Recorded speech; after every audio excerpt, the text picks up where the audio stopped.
सेवा सप्ताह अपने ज़िले में मनाया जा रहा है। हमारे माननीय श्री अविनाश सिंह चौहान जी के नेतृत्व में ज़िले में सारे कार्यक्रम बहुत अच्छी तरीके से मनाए जा रहे हैं। आज हम लोगों का सौभाग्य है वृक्षारोपण के तत्वाधान में जो हमारा बनीपारा महाराज चुना गया था, इसमें सभी लोग उपस्थित हुए हैं। हमारे माननीय द्विवेदी जी जो कि हमारे संरक्षक, हमारे ब्लॉक प्रमुख और हर चीज़ में मार्गदर्शन देने वाले हमारे प्रभारी जी, मंडल प्रभारी श्री रामनरेश सिंह भदौरिया जी, जिनके कुशल मार्गदर्शन में हमारा मंडल लगातार अच्छाइयों की ओर और अच्छे कार्यक्रम संपन्न कर रहा है। मैं स्वागत करता हूँ जिला उपाध्यक्ष माननीय बबलू कटियार जी का, माननीय सत्येंद्र भदौरिया जी, माननीय मंत्री अंशु त्रिपाठी जी, हमारे जिला प्रतिनिधि शत्रुघ्न जी और हमारी मंडल की टीम के सभी उपाध्यक्षगण, महामंत्री पंकज शुक्ला जी और मंडल के सेक्टर अध्यक्ष व यहाँ के कार्यक्रम प्रमुख श्री अखिलेश अग्निहोत्री जी का। हम सब लोगों का सौभाग्य है कि आज माननीय मोदी जी के इस कार्यक्रम के 19 तारीख वाले वृक्षारोपण में सभी लोग उपस्थित हुए और हम कार्यकर्ताओं का उत्साहवर्धन किया, क्योंकि हमारे पास यहाँ पे कार्य और संगठन का काम करने के अलावा कुछ नहीं है। यहाँ पे कोई स्वागत की व्यवस्था भी नहीं है, लेकिन अध्यक्ष जी आए, इसके लिए हम धन्यवाद देते हैं और उनसे आग्रह करेंगे कि अगर 2 शब्द कहेंगे तो सब लोगों को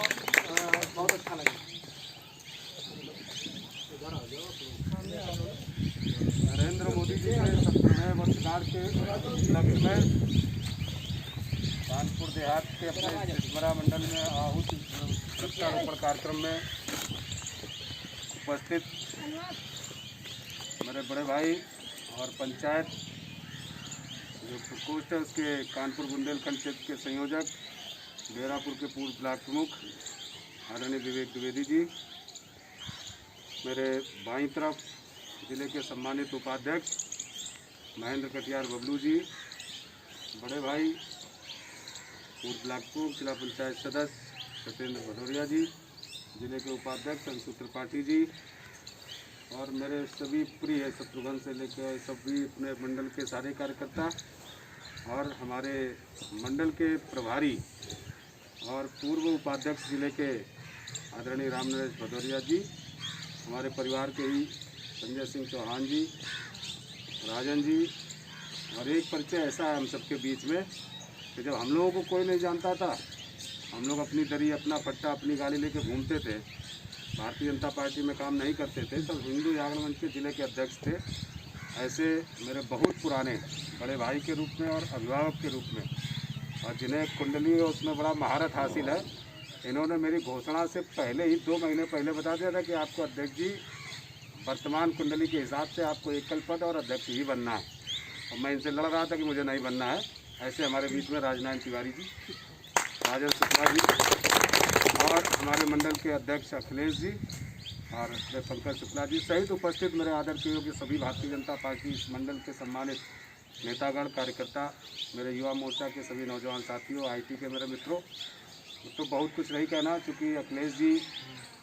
जो होता है ना, घर का कमाऊ बेटा तो सबका प्यारा होता है। तो ऐसे जो अच्छे काम हमारे सभी अच्छे मंडल अध्यक्ष करते हैं, लेकिन समय पर ध्यान रख करके और पूरे मंडल से काम करके पार्टी का तत्परता के साथ भेजना, तो ऐसे अखिलेश जी का काम रहता है। और इन्होंने यह कार्यक्रम था नहीं बीच में, और इनका आदेश हुआ तो मैं अपने आप को रोक भी नहीं पाया। आगे के 2 मंडलों के कार्यकर्ता प्रतीक्षा में है, क्योंकि मुझे 2 बजे वहाँ पहुँचना था। मित्रों, हम सब जानते हैं कि नरेंद्र मोदी जी का ये 17वां जन्मदिन हम लोगों ने 17 सितंबर को मनाया है, और भारतीय जनता पार्टी का एक स्पष्ट सोच है कि हम भारत की राजनीति में केवल राजनीति करने के लिए नहीं, राजनीति के माध्यम से सत्ता की प्राप्ति के लिए नहीं, बल्कि राजनीति के माध्यम से हम समाज की सेवा कैसे कर सकते हैं, और समाज के बीच में अपनी भूमिका का निर्वाह कैसे कर सकते हैं। तो नरेंद्र मोदी जी ने तय किया कि जब भी उन्होंने अपना जन्मदिन मनाया होगा तो ध्यान में होगा, प्रधानमंत्री बनने के बाद पहली बार उन्होंने सैनिकों के बीच में जन्मदिन मनाया। इसके बाद दीपावली उन्होंने, जब जम्मू कश्मीर घाटी पूरी बाढ़ से आहत थी, डूबा हुआ था, तो कश्मीरियों के बीच मनाने का काम किया। इसी तरीके से लगातार समाज जीवन के प्रत्येक उस क्षेत्र में, जिस क्षेत्र का आज तक देश के प्रधानमंत्री के रूप में किसी ने संज्ञान नहीं लिया, और मोदी जी हर उस पक्ष और पहलू को छूने का, स्वीकार करने, उनके बीच में जाने का काम करते हैं। इसी तरीके से हम सब जानते हैं कि प्रधानमंत्री होने के नाते वो अपना जन्मदिन बड़े हर्षोल्लास के साथ मना सकते थे, लेकिन कोरोना जैसी महामारी के चलते उन्होंने कहा कि आज देश को भारतीय जनता पार्टी के कार्यकर्ताओं की आवश्यकता है, और आवश्यकता ही नहीं बल्कि महती आवश्यकता है। तो आप सब ने देखा कि 20 मार्च 2020 को जब इस देश में कोरोना ने दस्तक दी, तो देश के प्रधानमंत्री ने कहा कि जिस कोरोना महामारी को दुनिया एक चैलेंज के रूप में देख रहे हैं, हम उसे एक अवसर के रूप में देख रहे हैं, और इस चुनौती को हम अवसर में परिवर्तित करेंगे। तो ध्यान में आएगा आप सबके भी कि हमारे प्रवासी मजदूर जब घरों की ओर पैदल चल रहे थे, संसाधनों से चल रहे थे, तो उनकी मदद के लिए कोई दूसरा राजनीतिक दल, आपको सपा, बसपा, कांग्रेस दिखाई नहीं दे रही होगी, तो भोजन से लेकर के जलपान तक कराने की पूरी चिंता अगर कोई कर रहा था सड़कों पर, हाईवे पर, तो वह भारतीय जनता पार्टी का कार्यकर्ता करता दिखाई दे रहा था। और इसी नाते मेरे मित्रों, मोदी जी ने कहा कि हमारे जन्मदिन को अगर आप लोगों को मनाना है कार्यकर्ताओं, तो ऐसे समाज जीवन के प्रत्येक उस क्षेत्र में जाकर के सामाजिक गतिविधियों के माध्यम से समाज के साथ जुड़ने का काम करिए। तो उन्होंने कहा कि आपको वृक्षारोपण करना चाहिए, आपको रक्तदान करना चाहिए, आपको गरीब बस्तियों में जाकर के स्वच्छता का अभियान चलाना चाहिए, आपको वन टाइम यूज जो प्लास्टिक है, जो 100 सालों तक ज़मीन में पड़ने के बाद गलता नहीं, उससे मुक्ति का संकल्प लेना चाहिए,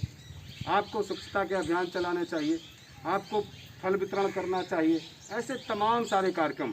तो ये सब कार्यक्रम करने के पीछे का हेतु है, उसके पीछे कारण है। कारण ये है कि आज जब कोरोना आया तो हम मास्क लगाए घूम रहे हैं। बड़ी बड़ी महाशक्ति ऐसे जो देश हैं, चाहे अमेरिका हो, जर्मनी हो, फ्रांस हो, ब्रिटेन हो, उनके परमाणु बम धरे के धरे रह गए और कोरोना को कोई रोक नहीं पाया। तो मोदी जी की जो कि दूरदृष्टिया है, उन्होंने देखा कि प्रकृति का जिस तरीके से उपयोग करना चाहिए, तो चूँकि बाकी हिंदुस्तान को छोड़ करके बाकी संस्कृतियाँ भोगवादी संस्कृतियाँ हैं। हमने तो देवी देवताओं के साथ पेड़ पौधों को भी पूजा है, वो भी हमारे आराध्य हैं। हमारी संस्कृति जो है वो प्रकृति के उपयोग करने वाली है, उपभोग करने वाली नहीं है। हम भोगवादी संस्कृति के ध्वजवाहक नहीं हैं, बल्कि हम प्रकृति के संरक्षण और संवर्धन के साथ अपनी ज़रूरत भर का उपयोग करना चाहते हैं। तो मोदी जी ने सोचा कि आगे आने वाली दुनिया का चेहरा ऐसा भी हो सकता है, भविष्य ऐसा भी हो सकता है कि आज हमें कोरोना से बचाव के लिए मास्क लगाना पड़ रहा है। कहीं ऐसा न हो जिस बेतरतीबी से पेड़ों की कटान हो रही है, तो आगे आने वाले समय पे स्वच्छ हवा के लिए हमें ऑक्सीजन का सिलेंडर पीठ में बांध के घूमना ना पड़े। इसलिए वृक्षारोपण का कार्यक्रम भारतीय जनता पार्टी ने करने का। इसी क्रम में हमारे नौजवान युवा मोर्चा के कार्यकर्ताओं ने अभी रक्तदान किया, भारी मात्रा में रक्तदान करने का काम किया। उसके पीछे भी कारण है कि कोरोना जैसी महामारी के अलावा जो ये बरसात का सीजन चल रहा है, ये संचरी रोगों का सबसे अच्छा समय है, जिसमें संचरी रोग बड़ी तेज़ी से पैर पसारते हैं। वो चाहे मलेरिया हो, चाहे चिकनगुनिया हो, चाहे ऐसे तमाम सारे रोग हैं, और उनके कारण से कई बार व्यक्ति के शरीर में प्लेटलेट्स की कमी हो जाती है, खून की कमी हो जाती है, और हम जब रक्त नहीं जुटा पाते तो हमारे परिवार का साथी हमको छोड़ के कई बार चला भी जाता है। और इसलिए मोदी जी ने कहा कि आज आपके रक्त की आवश्यकता, पसीना तो आपने बहुत बहाया है, और इसलिए रक्त की आवश्यकता है, तो समाज को खून देने का भी काम अगर किसी ने किया है तो भारतीय जनता पार्टी के कार्यकर्ताओं ने ब्लड डोनेशन और रक्तदान के माध्यम से इस जिला मुख्यालय पर सैकड़ों नौजवानों ने अपने रक्त को दे करके आप सबके लिए वो ब्लड को मतलब सुरक्षित कराया कि किसी परिवार को ज़रूरत पड़े तो आपको मुफ्त में रक्त मिल सके वहाँ से, जिले से। इसी प्रकार से उन्होंने कहा कि प्लास्टिक मुक्त भारत के अभियान को आगे बढ़ाने के लिए बड़ा संकल्प लेना है। कई बार हम साग सब्जी लाते हैं तो जिस पॉलीथीन में लेकर के आते हैं, वह पॉलीथीन जब हम उठा करके फेंक देते हैं तो ज़मीन पर जिस जगह वो पड़ जाता है 100 साल तक वो न गलता है न दफन होता है। और धीरे धीरे आपका जो पानी के सिस्टम है, जो प्रकृति का बरसात का पानी, उसको भी ज़मीन में जाने से रोकता है, नालियों में पड़ जाता है, चोक करने का काम करता है, और आपके जिस जगह पड़ा होता है वहाँ कोई पेड़ पौधा उग नहीं सकता, इसलिए प्रकृति को नुकसान पहुँचाता है। तो मोदी जी ने कहा उस प्लास्टिक से मुक्ति का संकल्प भी हमें देश के लोगों को दिलाना चाहिए। इसी प्रकार से उन्होंने कहा कि आज बरसात के सीजन में मर्ज बड़ी तेज़ी से उभरते हैं, तो हमें स्वच्छता का अभियान चलाना चाहिए। तो हम लोगों ने गरीब बस्तियों में, देवालयों में, विद्यालयों में कल ही जाकर के अपने स्वच्छता के अभियान को भी हम लोगों ने पूरा किया है। ऐसे पूरे जनपद के 70 ग्राम पंचायतों में बृहद पैमाने पर स्वच्छता का अभियान अगर किसी ने चलाया तो भारतीय जनता पार्टी के कार्यकर्ताओं ने चलाया है। मेरे मित्रों, कहना सिर्फ ये चाहता हूँ कि बाकी सारे राजनीतिक दल चुनाव के समय आते हैं और चुनाव के समय आकर के केवल आपके बीच में जहर बोते हैं, तो जातिवाद का, कहीं परिवारवाद का, कहीं व्यक्तिवाद का, कहीं क्षेत्रवाद का, कहीं भाषावाद का। लेकिन भारतीय जनता पार्टी ऐसी कर्तव्यनिष्ठ कार्यकर्ताओं की पार्टी है कि हमको सत्ता मिल गई है केंद्र में भी और उत्तर प्रदेश में भी। चाहते तो हम पूरे 5 साल इसका उपयोग भी करते, उपभोग भी करते, लेकिन भारतीय जनता पार्टी का स्पष्ट मत है कि भारतीय जनता पार्टी समाज में सत्ता प्राप्ति के लिए राजनीति नहीं करती, बल्कि सत्ता के माध्यम से व्यवस्था के परिवर्तन को लेकर के काम करती है। और आज इसी के कारण से हम सत्ता का सुख नहीं भोग रहे हैं, बल्कि गांव-गांव जा करके बहुत वृक्षारोपण कर रहे हैं, तो कहीं स्वच्छता का अभियान चला रहे हैं, तो कहीं अस्पतालों में फल वितरण कर रहे हैं, तो कहीं ब्लड डोनेशन कर रहे हैं, तो कहीं पॉलीथीन मुक्ति का संकल्प दिला रहे हैं। मेरे मित्रों, कहने का मतलब ये है कि हम भारत की राजनीति में केवल राजनीति नहीं करना चाहते, बल्कि हम भारत की राजनीति में भ्रष्टाचार को खत्म करना चाहते हैं, भारत की राजनीति को सिद्धांत और मूल्य परक बनाना चाहते हैं, भारत की राजनीति को पुनः और भारत को विश्व गुरु के स्थान पर स्थापित करना चाहते हैं। इसलिए आप सब यहाँ पर जुड़े हैं। एक बात का विशेष ध्यान रखिएगा कि जब चुनाव आता है तो रंगे हुए सियार निकलते हैं और वो आपके बीच में आएंगे, कान में फुसफुसाएंगे, आपको जातिवाद का जहर घोलेंगे। इस जातिवाद के जहर से बचने की आवश्यकता है। अगर देश का विकास चाहते हो, प्रदेश का विकास चाहते हो, अपने गांव का विकास चाहते हो,